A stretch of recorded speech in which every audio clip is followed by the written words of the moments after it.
Welcome, welcome, welcome. My dear, you know they used to grin when you walked in, thinking you were just another quiet shadow in their noisy circus. But now their grins are twitching, trembling, cracking like glass under heat. Because, suddenly, you're not a spectator anymore. You're the architect of every unspoken fear they thought they buried beneath fake confidence and borrowed intelligence. You were the storm they didn't see brewing.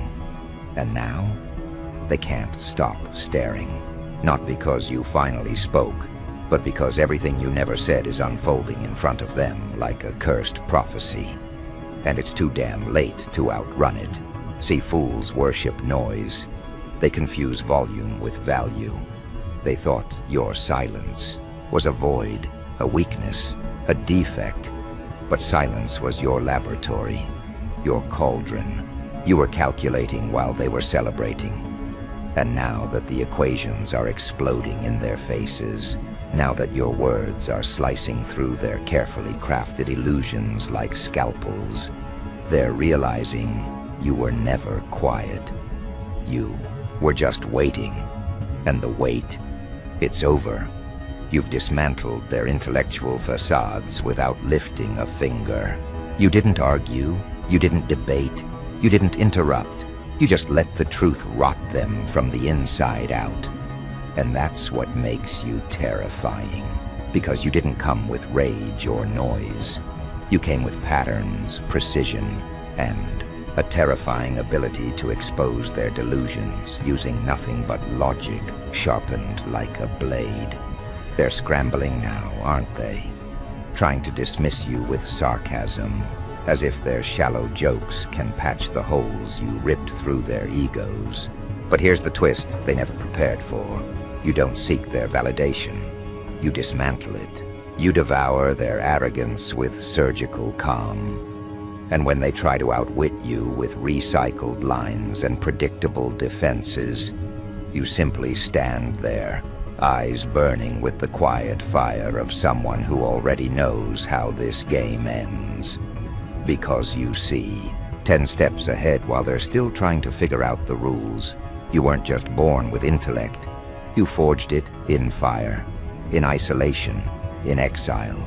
While they were networking, you were decoding. While they were clapping for each other's mediocrity, you were dissecting human behavior like a surgeon with a vendetta. And now the same people who called you too intense are Googling your phrases in private, trying to understand how you just turned their entire belief system into ashes. They whisper about you now. Have you noticed how sharp they are? Did you see how they flip that conversation like a mirror? Is it just me, or do they already know what we're thinking? Yes, you do. Because while they were building masks, you were studying faces. While they were curating opinions, you were watching contradictions. You've read more from their body language than they've ever read in books. And that's the horror of it. You're not just smart, you're surgical, precise, merciless where it counts. And you don't need to yell to be heard. You just exist. And suddenly the room gets colder. They're panicking behind polite smiles, gripping their chairs tighter, over-explaining themselves, overcompensating, overreacting to your calm. Because you're not here to play the game. They are the game, and you're the glitch that's rewriting the whole system. Do you feel it? That tension in the air whenever you walk into the room now? It's not awkwardness, it's awareness. They know you see through them. They know that every fake laugh, every desperate attempt to sound deep, is just another entry in your mental autopsy, and you don't need to call it out, because they're doing it for you, stumbling over their own sentences, trying to escape a trap you never even set. That's the genius of it. You don't even have to try. Your intellect is a mirror, and they can't handle their reflection. It's beautiful, really. How their egos are imploding under the weight of your presence. how they're trying to reclaim dominance by mocking what they don't understand. You've heard it all, haven't you? Why do you overthink so much? You always go so deep into everything. Not everything needs to be dissected. Translation? Please stop exposing how little I actually understand. But you don't stop.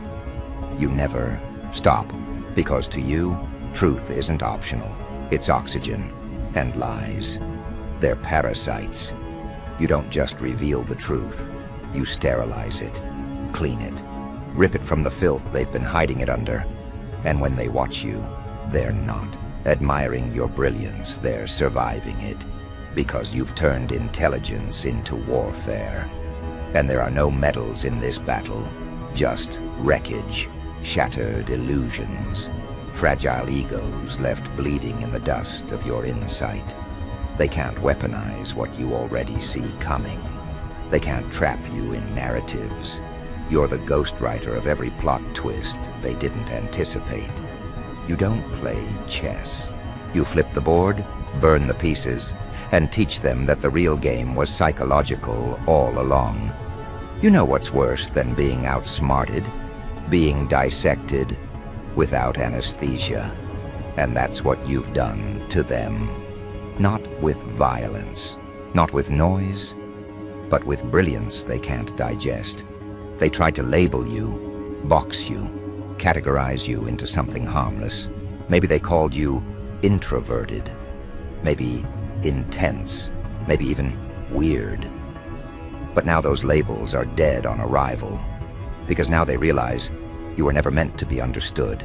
You were meant to be feared, not because you harm people, but because you expose them effortlessly, and what's left of them once you're done. Wreckage, smoke, echoes of arguments they lost before they even opened their mouths. Because you don't battle them in the present. You win in the spaces they haven't even reached yet. They'll try to copy you now. Imitate your cadence, steal your phrases, adopt your intensity. But it's pathetic, really. Because you didn't get here by mimicry.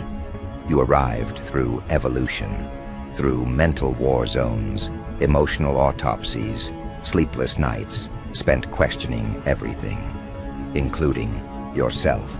They want the aesthetic of your intellect without the agony that birthed it, and that's why they'll never catch you.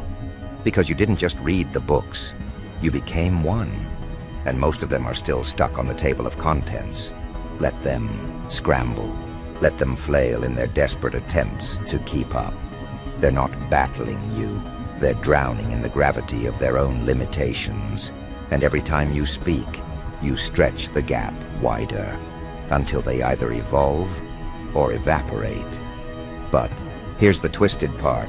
You didn't want this. You didn't ask for the spotlight. You didn't crave the recognition. All you ever did was think, observe, understand. But that alone was a threat. Because in a world built on fragile identities and shallow certainties, someone like you isn't a person. You're a reckoning, and reckoning is overdue. Let them whisper, let them mock, let them perform their little dance of denial. You're not here to be liked. You're not here to be included. You're not here to fit in. You are here to burn the illusion. And whether they admit it or not, they feel it every single time you walk in. Because you've become the one thing their egos weren't designed to survive. Truth, dressed in terrifying intelligence. And as the smoke rises from what used to be their certainty, and the ash of their pride scatters into the air, you don't gloat. You don't shout. You don't point fingers. You just keep walking, and behind you, they're already bracing for what's coming next, because they now realize the freak of intellect hasn't even started yet. They thought your silence was retreat. But in truth, it was revelation. Because while they cracked jokes and played pretend, you were peeling back reality like old wallpaper, revealing what lies beneath the surface of every carefully constructed persona. And now they can't unsee it. They can't unhear the weight behind your words. They can't outrun the precision of your gaze that scans through facades like an MRI for the soul. And this time, you didn't even need to speak. You just tilted, your head slightly, watching them fumble through their own lies like toddlers with matches, dangerous not because they're powerful, but because they don't know what they're playing with.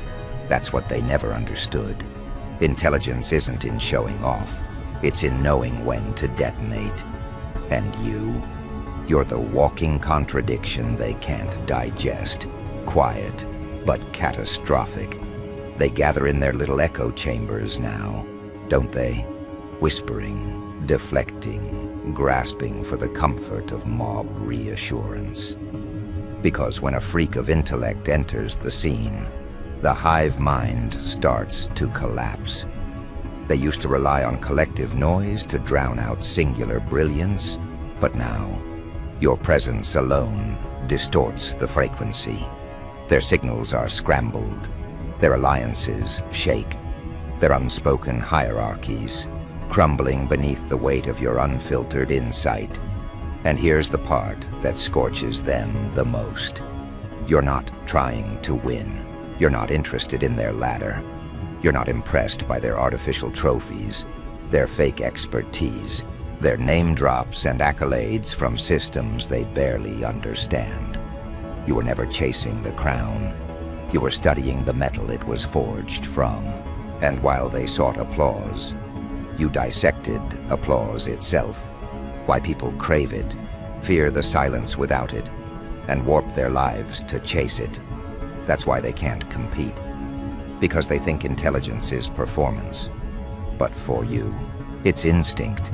You see the invisible strings they're dangling from, the fears they won't name, the insecurities hidden beneath rehearsed confidence.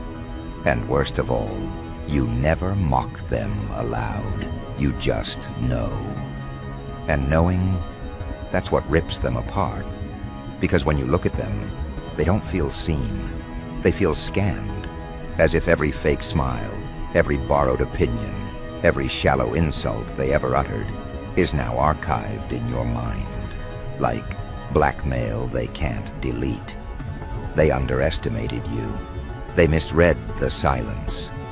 And now, they're studying you in panic, like archaeologists discovering an ancient weapon buried under a playground, something not meant to exist in their world of plastic intellect and curated mediocrity, because you're not just smart, you're disruptive.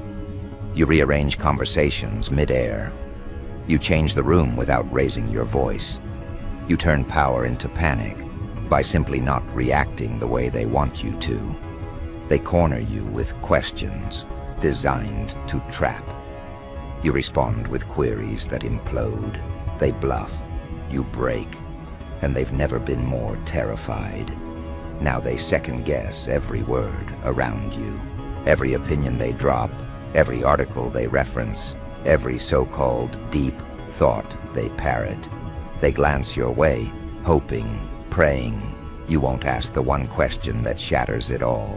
Why do you believe that? Because they don't. No, they never did. They collect ideas like insects, trapped in jars, pinned, lifeless. But you dissect ideas, revive them, twist them into weapons. And when you speak, finally, rarely, they don't hear a person. They hear judgment. They hear correction. They hear the universe recalibrating itself because you exist. And they're not ready. You've become the shadow of their insecurity, not because you try to intimidate, but because your existence proves they've been lying to themselves about who they are, what they know, what they're worth. And now their masks don't fit. Their scripts don't land. Their charm falls flat. Because suddenly, in the presence of you, the room has shifted from performance to interrogation, and the spotlight's on them. What's more horrifying than being wrong in public? being wrong in front of someone who doesn't need to say a word to prove it, and let's not pretend. They've tried to knock you down. They've weaponized mockery, subtle digs, passive-aggressive smiles. They've accused you of being too intense, too analytical, too serious. But that's not criticism. That's a cry for help.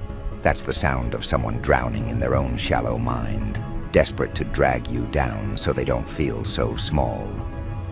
But you don't reach down to save them. You stand on the surface, watching, recording, and moving on, because here's the brutal truth. Not everyone wants to wake up. Some prefer the matrix of comfort, the illusion of intelligence, the applause of fools. But you don't trade in illusions. You torch them. You walk through rooms like a storm disguised as silence, and when the damage is done, no one can explain why they feel so exposed, so vulnerable, so utterly unprepared. The price of clarity is isolation, but you wear solitude like a tailored suit.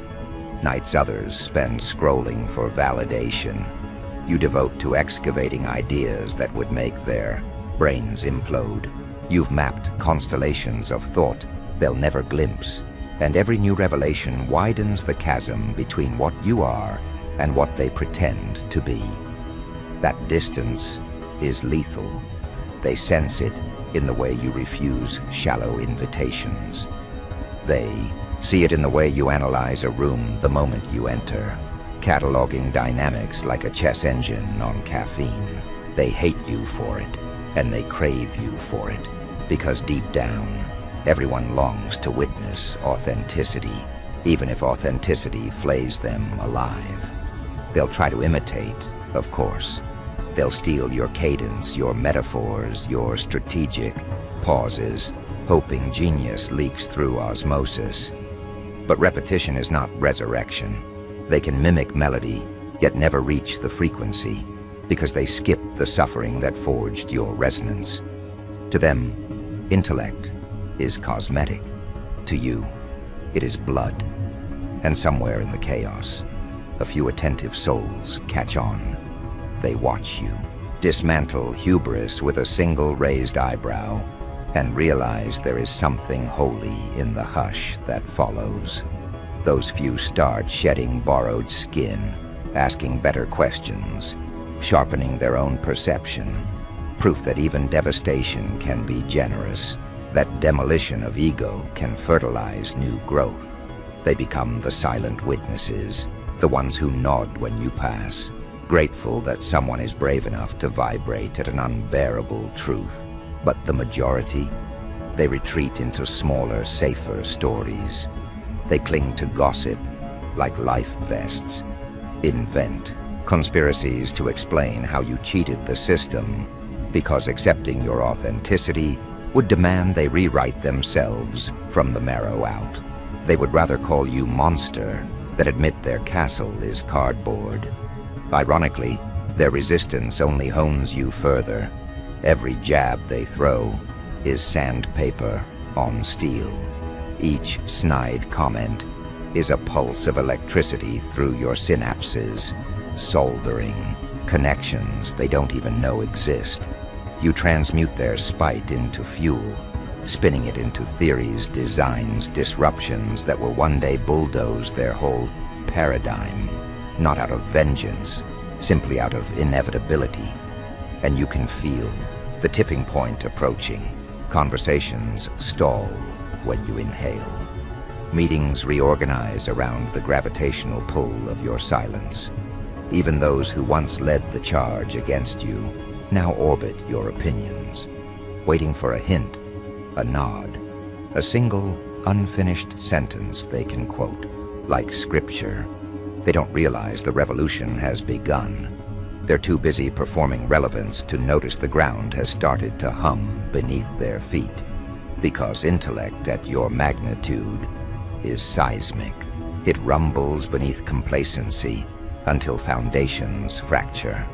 It liquefies certainty, It drags buried questions to the surface like corpses rising in a flood. And once a mind has seen what lies below, it can't unsee. That's the secret terror. They're not afraid you'll destroy them. They're afraid you'll awaken them, and they'll have to do the destroying themselves. Yet amid the rupture, you remain almost serene, watching dominoes topple in perfect silence. For you, chaos is a familiar melody, each crash of ego against fact, another drumbeat in a song you've known since childhood. You don't conduct the orchestra, you are the instrument, reverberating with frequencies no one else has patience to hear. They search for the off switch and find none, because the circuitry is your very being. And when desperation peaks, when they scramble for consultants and quick fixes and motivational speakers to salvage their shrinking self-worth, you're already gone, miles ahead, forging a landscape where ferocity of thought is baseline oxygen. Still, something in you softens, just for a moment, when you see their faces collapse under the weight of their own illusions. You remember being there once, eyes burning from truths you didn't want, heart aching with the loneliness of seeing further than your world allowed. But empathy does not equal rescue. You offer them the map. What they do with it is on them, because tomorrow, the stakes skyrocket.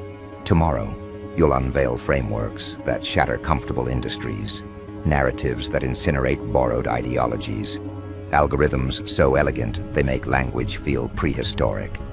Tomorrow the real earthquake begins, and those still napping in the ruins of yesterday's certainties will be swept into oblivion. And as dusk settles on this day, this prelude, they sense it. In the hush after your final comment, in the thrum of possibility hanging between broken sentences, they feel the cold tremor of impending recalibration. Some will flee, some will follow, most will freeze, but none will escape the orbit of the mind they once mistook for a silent spectator. Because tonight, as the lights dim and their egos lick their wounds, you are still writing, scheming, dreaming, not of revenge, but of horizons so vast their pettiness evaporates on contact. And when dawn drips gold across their weary faces, you'll rise with it, eyes alight, ready to drag the reluctant world into clarity or leave it screaming in the dust. So let them gossip. Let them brand you anomaly, aberration, freak. A freak you may be, but you are the future's favorite ferocity, the harbinger of a consciousness they cannot cage. And deep down, under the rumble of panic, they know it. Which is why, as the last neon sign flickers and the corridor empties, they huddle together and whisper a single, desperate question. If this was only the overture, what on earth is coming next? And now the ones who laughed at your silence are choking on the echo of your storm. You see, they thought you were done, buried beneath their indifference, crucified by their mockery, and left to rot in the graveyard of forgotten souls. But you weren't dead. You were dormant. You weren't broken. You were sharpening. And every second they thought you were beneath them, you were calculating how high you'd climb above them. They fed off your kindness, feasted on your humility, and when you dared ask for reciprocity, they spat in your face with smiles stitched from plastic. But now, those smiles are twitching, cracking, because the nobody they dismissed has become the monster that audits their sins. You're not looking for closure. No, you're handing out consequence, and it's overdue with interest. They used to smirk when you entered the room. Now they shift nervously, their eyes dart, their lips tremble, because your presence carries the weight of a ghost that refused to die, and instead learned how to haunt. You became a reflection of every lie they told, every promise they broke, and every time they whispered, "They'll never make it." Oh, how poetic that now. Every corner they turn, there you are, not chasing, just standing, watching, letting your existence devour them. They don't fear you because you're angry. They fear you because you're calm, too calm. That terrifying stillness before the earth splits. You no longer scream for recognition. You simply exist in a way that exposes their weakness. Their illusion of superiority now looks like desperation wearing borrowed confidence. Their games, transparent. Their charm, rotting. Their power, an illusion shattered the moment you walked back into the light without needing their permission. Remember how they used to talk over you. Now they whisper when you're near. Remember how they used to correct you. Now they quote you like scripture, trying to disguise theft as admiration. Oh, they're paying now. Not with cash, but with panic. Not with apologies, but with insomnia, because they underestimated the quiet soul with a hurricane heart. And now that storm is no longer hidden. It's no longer a whisper. It's a roar. You see, revenge isn't always about claws and blood. Sometimes it's about surviving, rising, becoming so untouchable that their only choice is to rot in the shame of what they discarded. That's your justice. Watching them suffocate in the reality they created when they gambled your worth and lost everything. Their envy, delicious. Their regret, visible in their posture. You know the look, shoulders heavy with shame, eyes darting to avoid the truth you radiate. They want forgiveness without accountability. They want reunion without reckoning. But you're not the same fool who begged for crumbs. You are now the architect of your throne, and they are beggars at the gates they once slammed in your face. They don't get to bask in your brilliance after ridiculing your dim candle. They don't get to taste your harvest after laughing at your famine. And now they know. You never needed them. You never needed their validation. You were the sun, and they just didn't recognize daylight when it wasn't blinding. But now they're blinded. Blinded by your glow, your unapologetic power. The silence they once enjoyed has turned into their torture chamber. They remember the things they said, the way they rolled their eyes when you dared to dream, the way they sighed like gods when you asked for decency. Oh, how loud those moments are now. Echoes bouncing in their skulls, looping like a cursed symphony composed of their own cruelty. You haunt them, not with violence, but with existence, with the proof that you became more without them. They can't rewrite your story anymore. They can't twist the narrative, because the truth is screaming through every win you collect, every smile you wear, every day you thrive in a world they tried to bury you in. You became undeniable, and that's the punishment.